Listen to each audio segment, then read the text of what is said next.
Admiral Tae-ho Kim sat in his command chair aboard the battleship Thunder of Seoul, watching the communication display with growing worry. 3 days had passed since the last message from New Seoul Colony, and the silence was eating at him like acid. The colony had been sending regular reports every 6 hours for the past 8 years, never missing a single transmission. Now there was nothing but empty static across all frequencies. The colony housed 12 million humans on Kepler 442b, a beautiful world with blue oceans and green continents that reminded everyone of Earth. It was humanity's crown jewel among the outer settlements, a place where families had built homes and children had been born under alien stars. The colonists had worked hard to make that distant world into something special, something that proved humans could thrive anywhere in the galaxy. Tae-ho pressed a button on his armrest and spoke into his headset. Communications. Any word from New Seoul? Nothing, sir, came the reply from Lieutenant Boram Kim at the communication station. We have tried every frequency and every backup channel. The quantum relay station is not responding either. Tae-ho felt cold dread settling in his stomach. Quantum relays did not just stop working. They were built to survive almost anything, from solar storms to asteroid impacts. If the relay was down, something terrible had happened. Get me Captain So-young Park, Tae-ho ordered. I want the Eternal Vigilance to jump to New Seoul immediately for a reconnaissance mission. Captain So-young Park received the order while her ship was docked at Luna Station. The Eternal Vigilance was one of Earth's fastest scout vessels, built for speed and stealth rather than heavy combat. So-young had commanded the ship for 5 years and had never failed to complete a mission. She gathered her crew of 30 specialists and prepared for what she hoped would be a simple communication breakdown. The jump to New Seoul took 18 hours through hyperspace. So-young spent most of that time reviewing the colony's files and trying to think of innocent explanations for the silence. Maybe a solar flare had damaged their equipment. Maybe they were dealing with a local emergency and had bigger problems than sending reports to Earth. Maybe their quantum transmitter just needed repairs. When the Eternal Vigilance dropped out of hyperspace at the edge of the Kepler 442 system, So-young knew immediately that something was very wrong. Her sensors should have detected the colony's orbital stations, the mining facilities in the asteroid belt, and the dozens of cargo ships that constantly moved between the planets. Instead, her screens showed almost nothing. Sensor report, So-young called to her tactical officer. Captain, I am reading massive debris fields throughout the system, reported Commander Hyun-woo Lee. The orbital platforms are gone. The asteroid mining stations are gone. I am detecting no active ships or installations anywhere. So-young felt her heart racing. What about the planet? Scanning now, Captain. Hyun-woo worked frantically at his console, his face growing pale as the data came in. Captain, the planet's surface temperature is reading 300 degrees higher than normal. The atmosphere shows massive amounts of radioactive particles. There are impact craters covering 60% of the surface. Take us in closer, So-young ordered. Full stealth mode. I want to see this with my own eyes. As the Eternal Vigilance approached Kepler 442b, the full horror became clear. The planet that had once been green and blue was now a scorched black and red wasteland. Massive craters dotted the surface where cities had once stood. The oceans had been boiled away, leaving only empty basins filled with toxic clouds. Nothing moved on the surface. Nothing could move on the surface. So-young stared at the ruined world through the main view screen, her hands shaking. 12 million people had lived down there. 12 million men, women, and children who had trusted Earth to protect them. Now they were all gone, erased as if they had never existed. Commander Lee, scan for any signs of life, So-young said quietly. Check every frequency for distress signals. Look for underground shelters, escape pods, anything. The search took 6 hours. They found nothing. No survivors, no emergency beacons, no hidden bunkers. The attackers had been thorough beyond imagination. They had not just destroyed the colony, they had sterilized the entire world. Captain, called Chief Science Officer Yoon-soo Park from her station. I am detecting unusual quantum signatures in the debris fields. These are not human weapon signatures. Can you identify the source? Working on it now, Captain. Yoon-soo ran the data through the ship's computer systems. cross-referencing with every known alien technology in Earth's databases. After 20 minutes, she looked up with a grim expression. Captain, these signatures match Dominion of Keth energy weapons. The patterns are consistent with their planet cracker bombs and antimatter torpedoes. So Young had heard of the Keth. They were a militaristic alien empire that controlled dozens of star systems in the Orion Arm.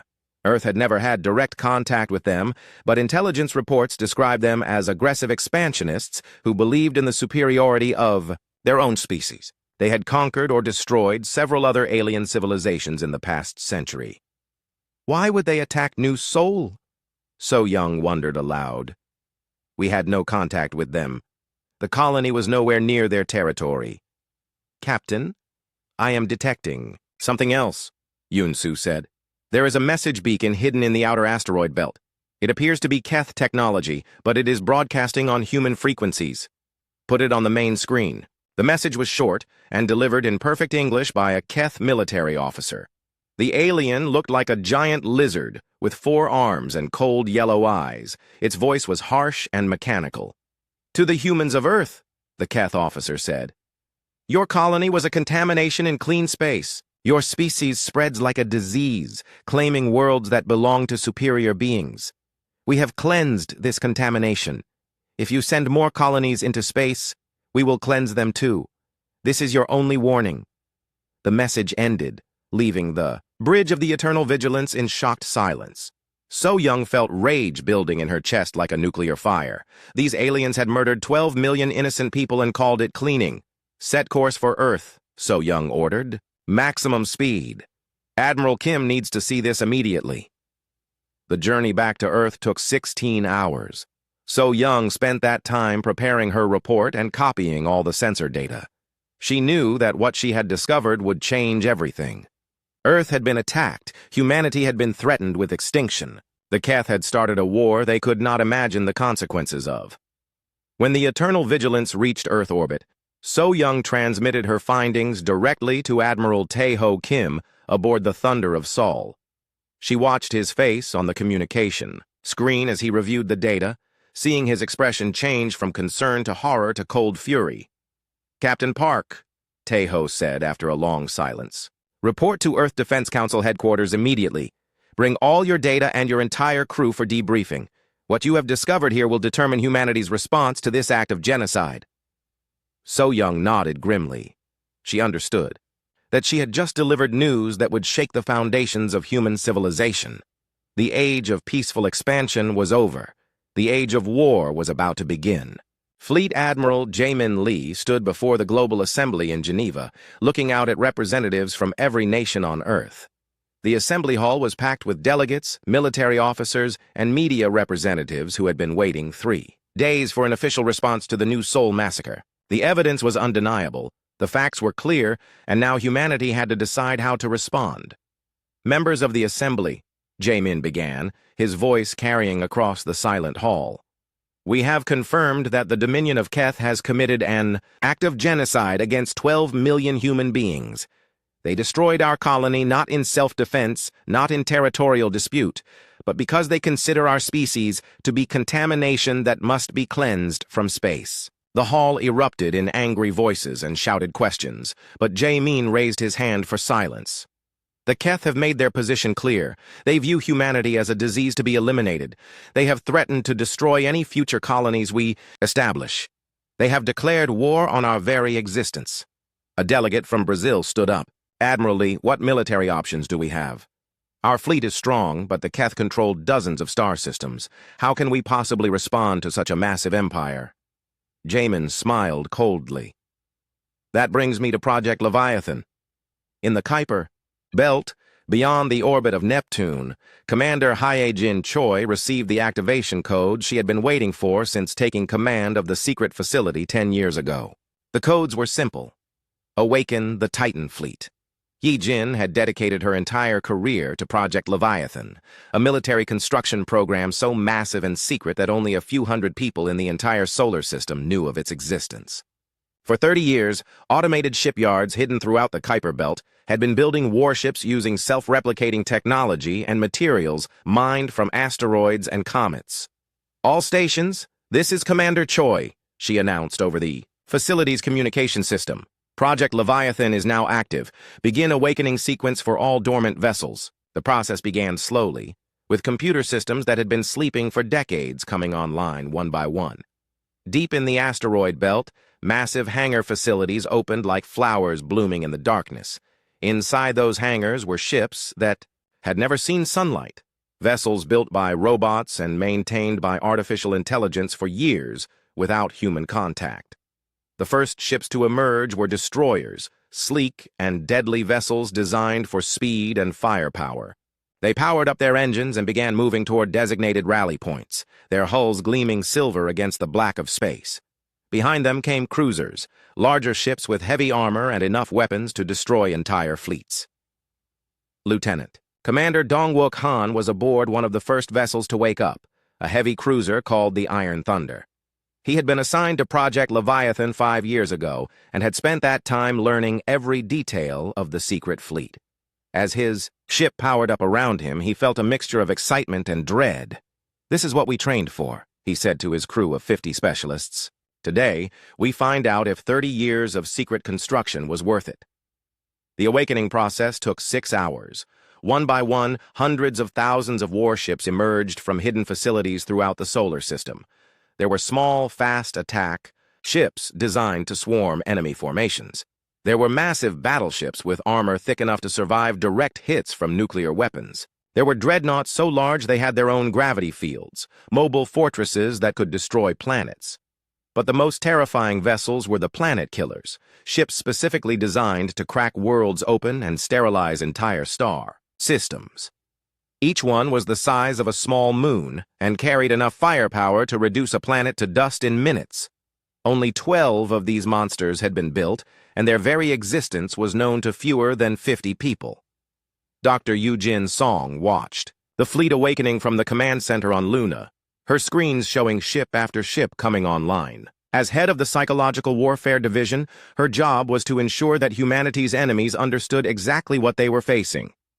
"Begin broadcasting on all known alien communication frequencies," Eugene ordered her team. "I want every species in this galaxy to hear our message." The message was simple and direct. "You erased one of our worlds. We will erase all of yours." The broadcast went out in 17 different languages, reaching every known alien civilization within 50 light-years of Earth. Eugene knew that within hours, the entire galaxy would be talking about humanity's response to the New Sol massacre. As the secret fleet continued to awaken, intelligence reports began coming in from across the galaxy. Alien observation posts were detecting massive energy signatures emerging from the Sol system. The readings were so large that most alien scientists assumed their equipment was malfunctioning. The Ethereal Republic, a peaceful federation of 300 star systems, sent an urgent message to Earth asking if humanity needed assistance with what they assumed was a reactor accident. The message was returned with a simple response: "No accident. Prepare for war," Captain Min-Soo Kim commanded.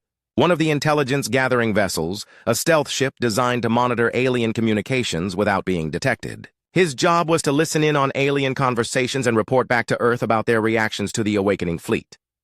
"Captain, we are intercepting communications from the Galactic Council," reported his communications officer. "They are calling an emergency session to discuss the energy readings from Sol." Min-Soo listened to the intercepted transmissions with growing satisfaction. The aliens were terrified. They had been monitoring Earth for decades, believing humans to be a young and weak species with limited military capability. Now they were realizing how wrong they had been. The Keth themselves seemed confused by the reports they were receiving. Their intelligence services had estimated that Earth could field perhaps 50,000 warships at most. The idea that humans might have 10 times that number was beyond their understanding. Commander Choi, final count on active vessels, requested. Fleet Admiral Jamin Lee over a secure channel. Hai-Jin checked her displays one last time before responding. "Admiral, we have 700,000 warships fully operational and ready for deployment. All vessels have been equipped with the latest quantum torpedoes, gravitational disruptors, and enhanced armor plating. The AI cores are functioning perfectly, and all crew assignments have been completed. 700,000 warships. It was a number so large that even Ye Min had trouble grasping its full meaning. The combined fleets of the 50 most powerful alien civilizations totaled perhaps half that number. Humanity had just revealed that it possessed the largest military force in known galactic history. "Excellent work, Commander," Jamin replied. "Begin organizing the fleet into battle groups. I want advanced scouts to begin moving toward Keth space immediately." The formation of the battle groups took another 12 hours. The fleet was divided into specialized units: fast attack groups for hit-and-run operations, heavy assault groups for major battles, siege groups for conquering fortified systems, and extermination groups for the final solution to the Keth problem. Commander. Sujin Kang was assigned to lead one of the advanced scout groups, 50,000 ships tasked with gathering intelligence and striking at Keth border outposts. Her flagship was a new class of heavy cruiser equipped with experimental weapons that had never been tested in actual combat. "All ships, this is Commander Kang," she broadcast to her battle group. "We are the tip of the spear that will pierce the heart of the Keth Empire. Our mission is simple: show them what happens when you threaten humanity's children." As the advance groups began moving toward the edge of the solar system, the main battle fleet continued its preparations. Engineers worked around the clock to install the latest weapons and defensive systems. Supply ships moved ammunition and fuel to the waiting warships. Medical vessels prepared for the casualties that would inevitably come. But perhaps most importantly, the Psychological Warfare Division continued its broadcasts to the galaxy. Every few hours, a new message went out, each one more threatening than the last. The aliens needed to understand that humanity was no longer asking for its place among the stars. Humanity was taking that place, and anyone who stood in the way would be destroyed. The last message of the day was broadcast by Fleet Admiral Jamin Lee himself. "To the Keth Empire and all who would threaten humanity, your destruction approaches. 700,000 ships carry the righteous anger of our species. There will be no mercy. There will be no negotiation.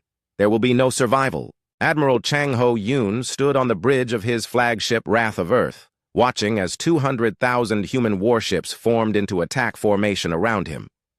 The Vanguard fleet stretched across space for hundreds of thousands of kilometers, a wall of steel and fury that moved like a single living creature toward Keth territory. Chang Ho had been chosen to lead the advance force because of his reputation for swift, decisive action. His orders were simple: clear the path for the main fleet, and show the galaxy that humanity's threats were not empty words. The first target was the Keth border fortress at Zephyria Prime, a heavily defended system that controlled access to the inner Keth Empire. "Admiral, we are receiving multiple alien communication attempts," reported Lieutenant Na Young Kim from the communications station. "The Ethereal Republic is requesting permission to speak with you directly." Chang Ho considered the request for a moment. The Ethereals were known throughout the galaxy as peacemakers and diplomats. They had probably been chosen by other alien species to try to stop the coming war before it began. "Put them through," Chang Ho ordered. The main view screen flickered to life, showing the delicate, translucent form of an ethereal diplomat. The aliens looked like living glass sculptures, beautiful and fragile, with voices that sounded like wind, chimes in a gentle breeze. "Admiral Yoon," the Ethereal began. "I am Ambassador Lysithia of the Ethereal Republic. We have been asked by the Galactic Council to mediate this conflict before it escalates further. The destruction of your colony was tragic, but surely there must be a peaceful solution." Chang Ho felt anger rising in his chest, but kept his voice calm and controlled. "Ambassador, 12 million of my people were murdered. Their crime was existing in space that the Keth decided they wanted to keep clean. Tell me, what peaceful solution do you propose for genocide?" "Perhaps reparations," the ambassador suggested. "Territory concessions, a formal apology from the Keth government. There are many ways to seek justice without war." "Justice?" Chang Ho laughed bitterly. "Ambassador, the Keth did not commit a crime. They declared war on our entire species. They threaten to destroy any human colony they find. They see us as contamination to be cleansed. How do you negotiate with someone who wants you extinct?" The ambassador's form shimmered with distress. "Admiral, the scale of your fleet suggests you plan to destroy not just the Keth military, but their entire civilization. That would make You know better than them.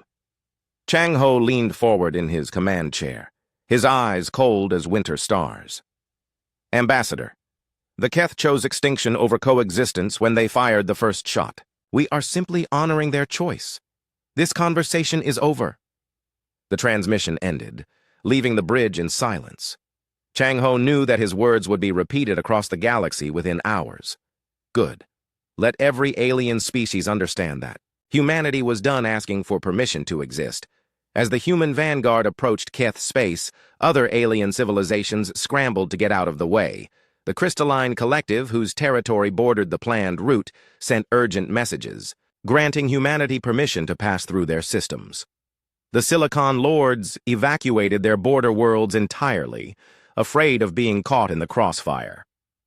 Commander Dongwook Han commanded one of the scout groups moving ahead of the main force, gathering intelligence on Keth defensive positions. His ships were equipped with the most advanced stealth technology humanity had ever developed, allowing them to observe enemy forces without being detected. Commander, we are picking up massive Keth fleet movements, reported his tactical officer. They appear to be concentrating their forces at Zephyria Prime.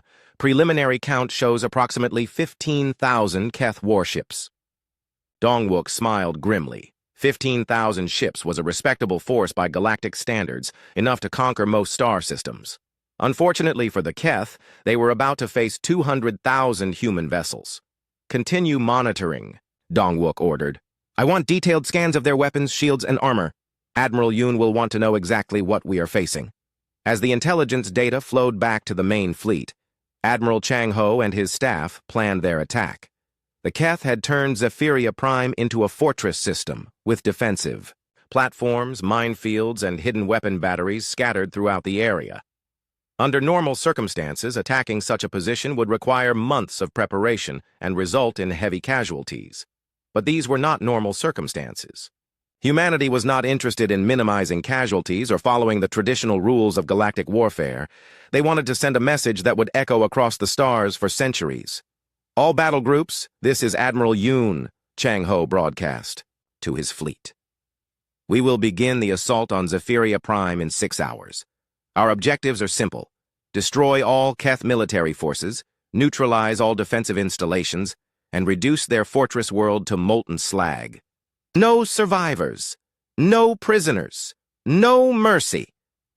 The attack began exactly on schedule. The first wave consisted of 50,000 fast attack ships that swarmed into the system like angry hornets.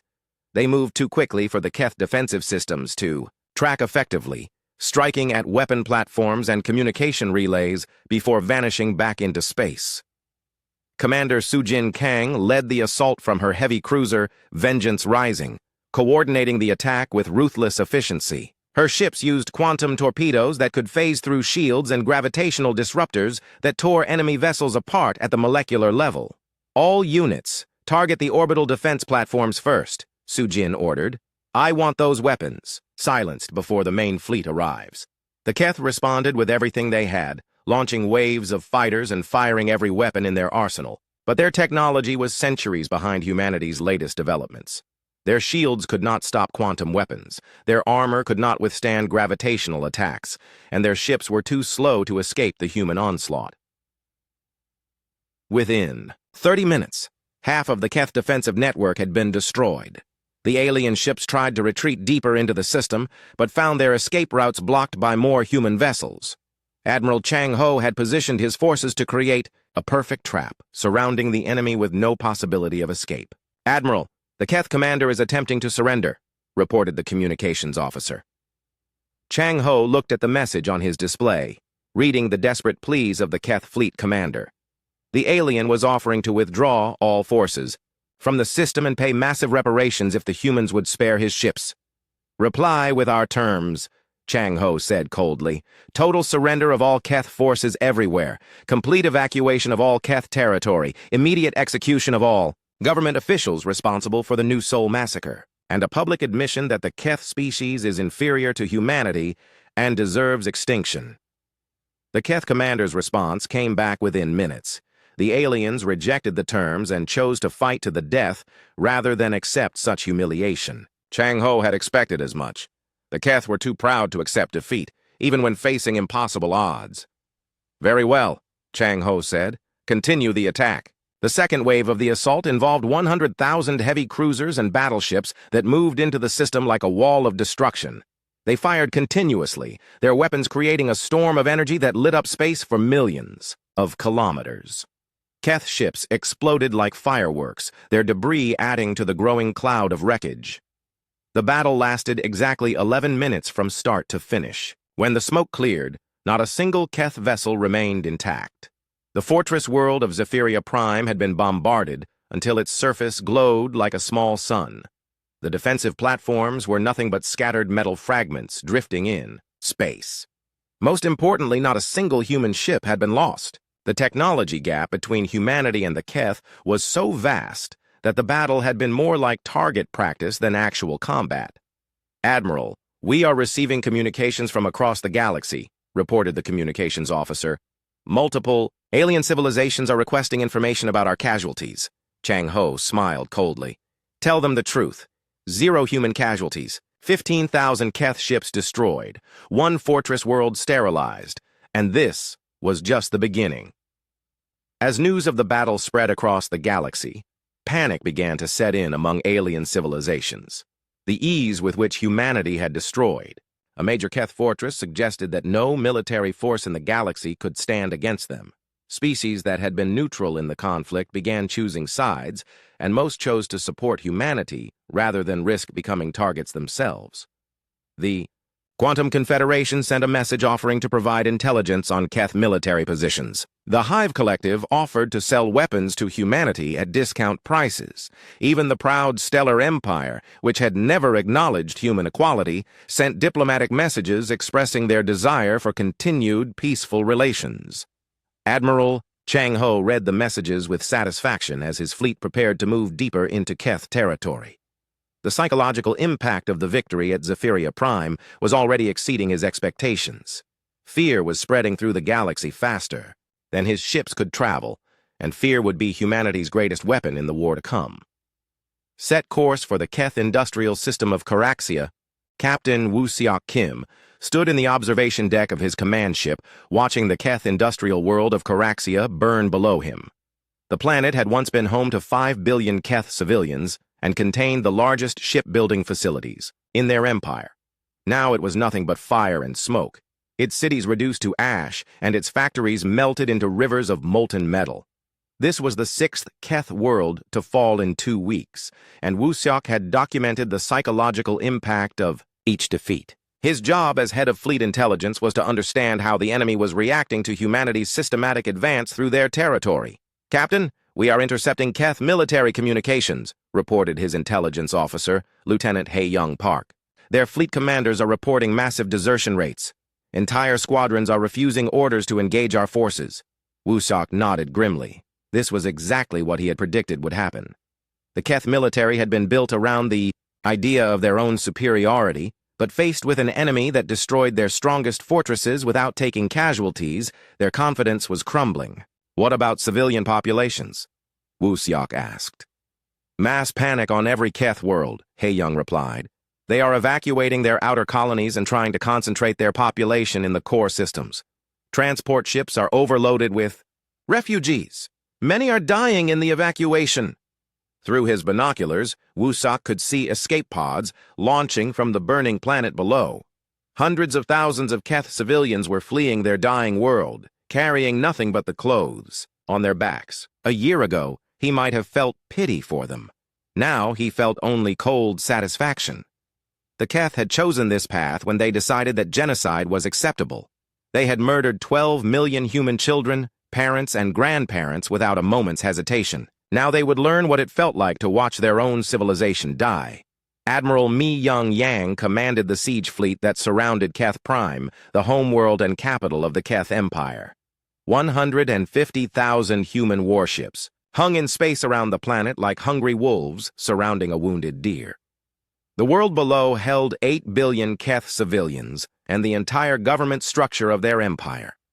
Mi-Young had been chosen for this assignment because of her reputation for psychological warfare. Her job was not just to conquer Keth Prime, but to break the spirit of the entire species. The planet had to suffer, had to despair, had to understand that their choices had consequences.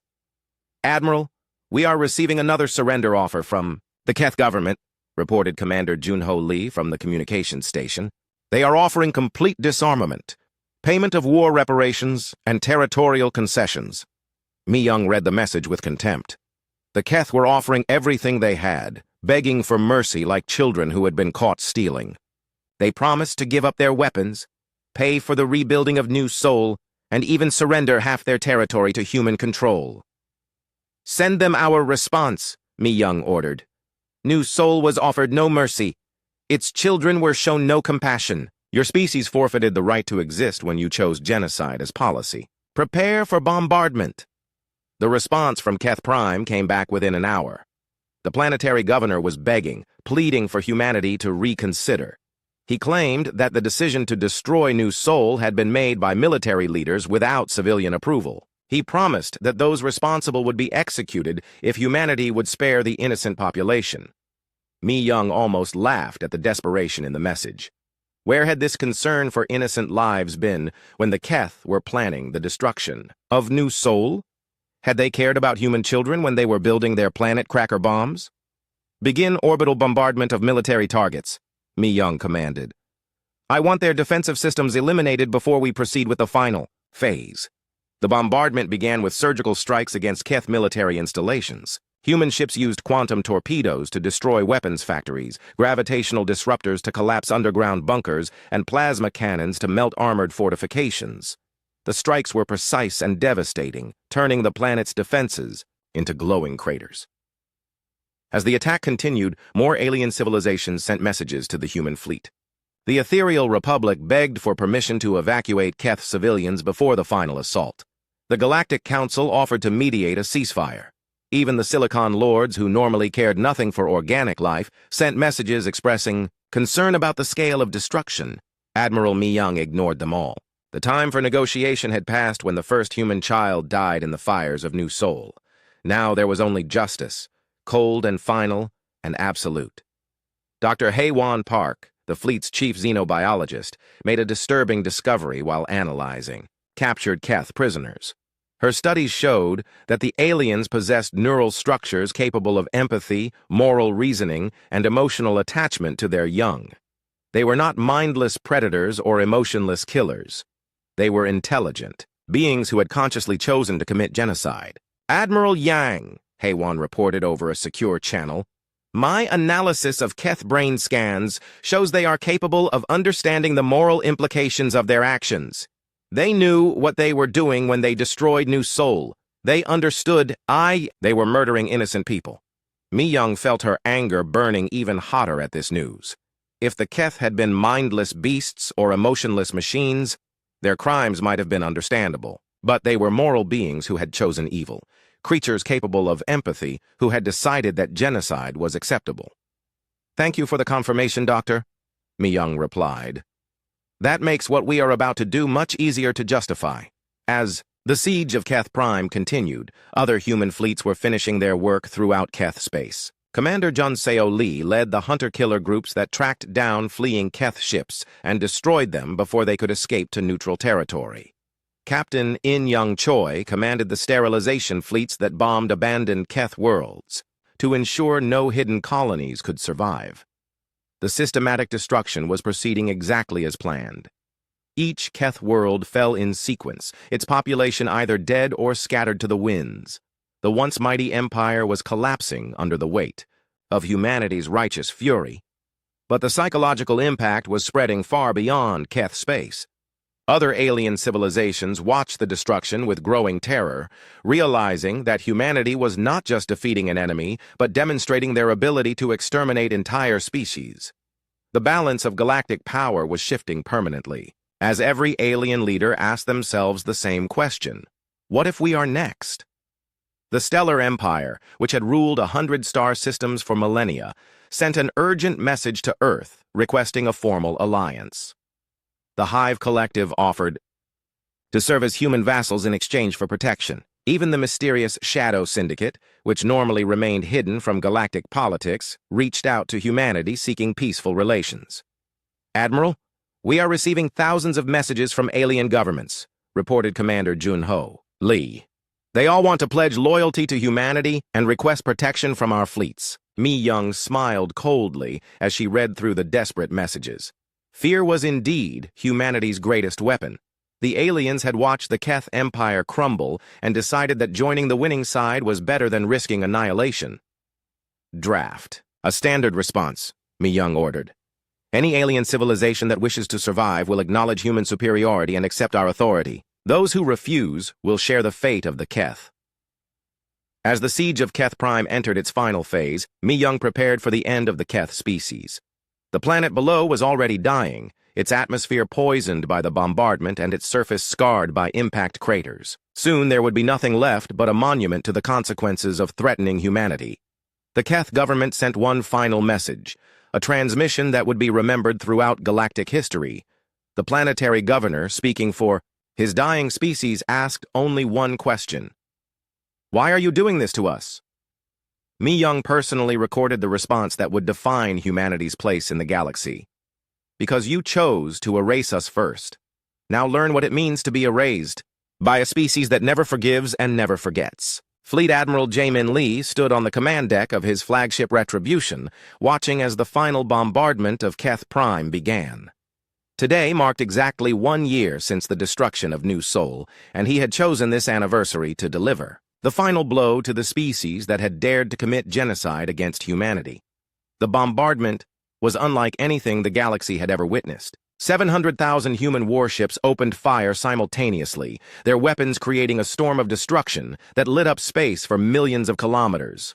Plasma cannons turned the planet's oceans to steam, quantum torpedoes cracked its continents apart, and gravitational disruptors pulled mountains into the sky before crushing them to dust.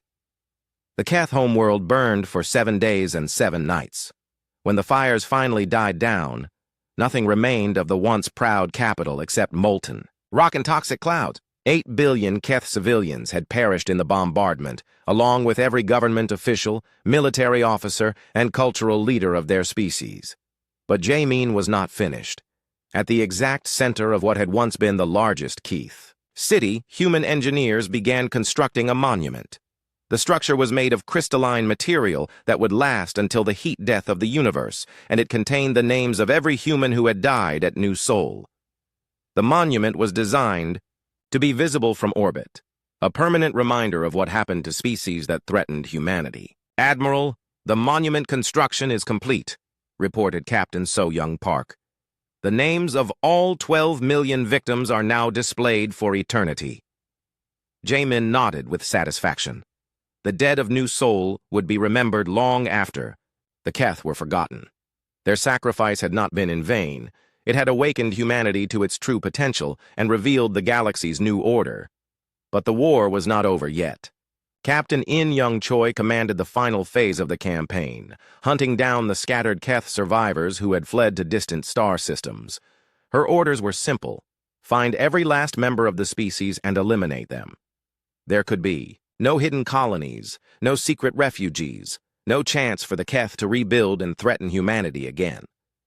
In Young's hunter-killer fleets scoured the galaxy for months, following every lead and investigating every rumor. They found Keth survivors hiding in asteroid belts, living in ancient space stations, and seeking refuge with alien allies. None were spared. The message had to be absolute and final. "Captain, we have located the last known Keth colony ship," reported her tactical officer, Commander Tae-Woo Kim. "It contains approximately 10,000 survivors, mostly elderly and children." In Young felt no emotion as she gave the order. "Destroy it." The colony ship exploded in a brief flash of light, taking with it the last hope of the Keth species. After ruling an empire for centuries, they were now extinct, erased from existence as completely as they had tried to erase humanity. With the Keth eliminated, Admiral Jamin Lee turned his attention to the broader galaxy. The aliens had watched humanity's systematic destruction of an entire species with growing terror, and now they waited to learn what role they would play in the new order. The answer came in a galaxy-wide broadcast from the bridge of the Retribution.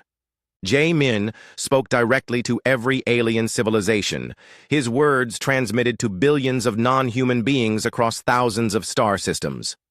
"People of the galaxy," Jae-min began, his voice cold and commanding. "You have witnessed the fate of the Keth Empire.